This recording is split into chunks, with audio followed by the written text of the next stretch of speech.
Oh, yes, here we are once again. Cannabis news. I'm your host, Joe Klare. It's November 12th, 2019. The show, as always, is presented to you by the Marijuana Times. You can search the Marijuana Times on YouTube. If you subscribe on YouTube, make sure you click that little notification bell. Let you know when a new episode of Cannabis News has dropped. You can also find the audio version of the show on Apple Podcasts, or click the video tab at marijuanatimes.org. Many ways to find the show. Thanks for everybody who watches and listens and all that. Today, we're talking about the NYPD being super proud of confiscating a bunch of legal hemp. Also, talk about Maine veterans and medical marijuana and some Neil Young news. Don't get a lot of Neil Young news these days, but we do. Especially Neil Young news that only intersects with cannabis or intersects with cannabis in some way. It's not an everyday occurrence. Maybe the first Neil Young news ever here on Cannabis News. I don't keep track of things like that, so I don't know for sure, but it may be. Not that it matters. Before we get to all of that, of course, Cannabis News is brought to you by Natureside, nature-side.com, and their organic, all-natural pesticides grow safe and poison-free. With Natureside, don't use harmful chemicals or ban pesticides or yucky things on plants that people are going to be ingesting, whether it's cannabis or not. Get Natureside, nature-side.com, a proud sponsor of Cannabis News.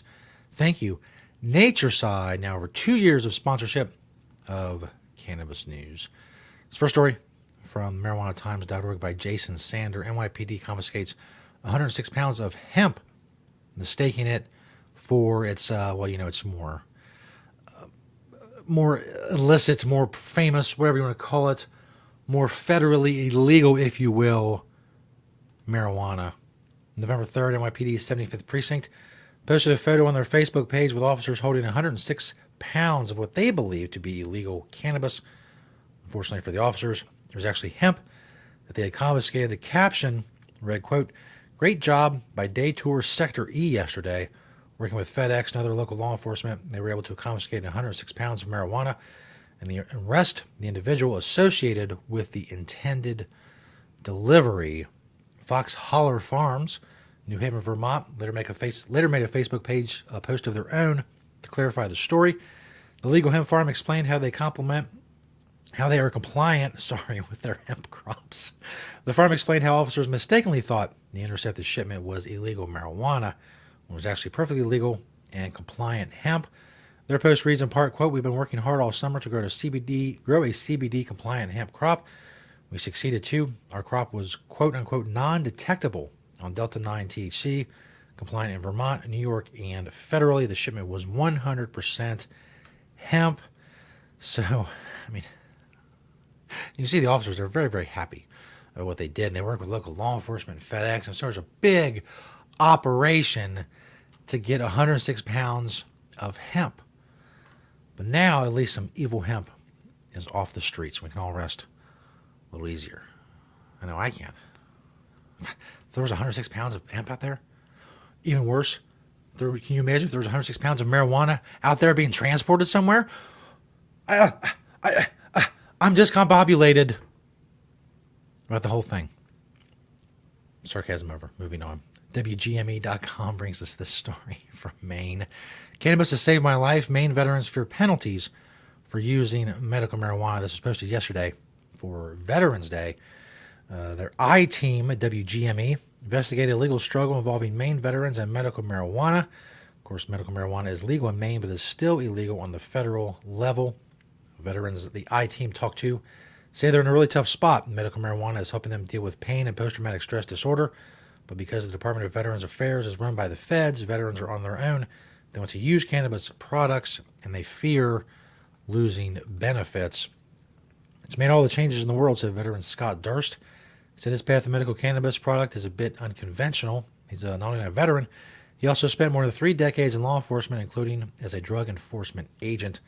He's now a private security consultant for Maine's cannabis growers and dispensaries, including at the Wellness Connection in Portland. He said the more he talked with veterans, the more he was convinced medical marijuana and CBD are working to treat war-related pain and PTSD. He said within a month, my anxiety levels were way down. I've talked with probably at least a dozen guys who can say cannabis saved my life. Of course, the VA claims they will not be denied benefits for cannabis use, but people have been denied or say they have been denied by the VA. Of course, the VA can't recommend anything. The doctors really won't even talk to their patients about it. And it's, well, I mean, I don't know how much more unhelpful a situation can be. And we talked about this a lot and on previous Veterans Days as well, that we pay so much lip service to how important our veterans are, and especially the people in the federal government and officials and politicians and lawmakers and whatever. They pay all this lip service to the notion that veterans are very important, and we're going to do everything we can while they're gone to take care of them and their families and all this. And when they come back and they say, well, marijuana helps me, like, oh, whoa. Settle down there, soldier. Here's a bottle of pills. I don't hear any more of that marijuana talk. It's for stoners and hippies and losers. You are a United States veteran. Here is just a plethora of prescription medications that have all kinds of awful side effects and may even kill you if you happen to take slightly too much. So run along now, run along home, and no more of that marijuana talk or that even CBD talk. No, we're not going to discuss that. Absolutely ridiculous way to do things, but that's what comes from the government. I mean, I don't know what else to say.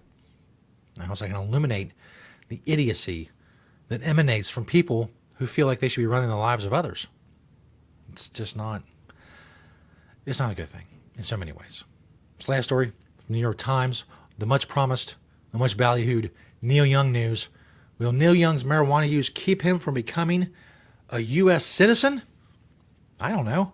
He has a certain birthday present in mind this year, according to the New York Times, United States citizenship. Everything seemed to be in place for him to take his oath on Tuesday, his 74th birthday.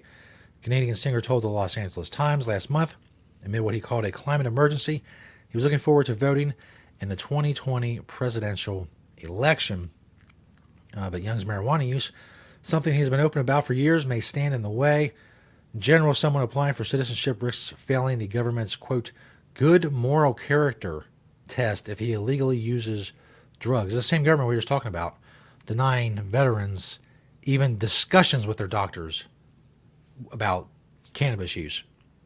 They're worried about the good moral character of people like Neil Young, I guess, because that's, again, the politicians, the lawmakers, and law enforcement, they're all on the case. They're getting the hemp, and they're keeping Neil Young from getting citizenship, even though he already lives here.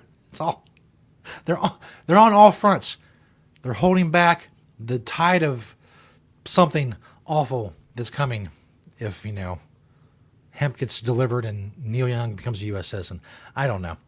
In April, United States Citizenship and Immigration Services clarified its policies, saying that applicants, quote, involved in certain marijuana-related activities, end quote, even in states where the drug is legal, like Young's current residence of California. So that's why he's already here. They're just denying him citizenship. He's already here. He's breached security. He's got past the wall. He's in the country. May lack good moral character, since marijuana use remains in most instances illegal under federal law. Representatives for Young did not respond to comment. Spokesman for the Citizenship and Immigration Services said he could not comment on an individual application, but he did note that federal law does not recognize the decriminalization of marijuana for any purpose, even in places where state or local law does. Again, everybody's on the case. Just, we got the hemp shipments locked down. We're keeping the veterans from cannabis or even discussions involving cannabis. We got Neil Young denied his citizenship. It's all under control. Whoops. A little graphic snafu. See, that's, for those of you listening to the audio version, that's what you miss when you don't watch the video version of the show. Thanks, everybody, for checking us out. We're 5 days a week, covering these very hard-hitting ways in which we were being protected by our rulers. Thank you to everybody who listens to the show. Thank you to law enforcement and politicians, lawmakers everywhere for being on the case. We're here 5 days a week. We're on the case. The Cannabis News case, marijuanatimes.org. Thank you to Natureside, nature-side.com, and their organic, all-natural pesticides. Thanks to all of you who watch and listen and share and comment and all that stuff. Please continue to do so. Maybe someone who doesn't know the show exists, maybe share it with them. They can get some more people, get more sharing, spread the truth about cannabis with the show. That is the goal. Thanks for watching and listening today. We'll see you next time, everybody, right here on Cannabis News. There we go.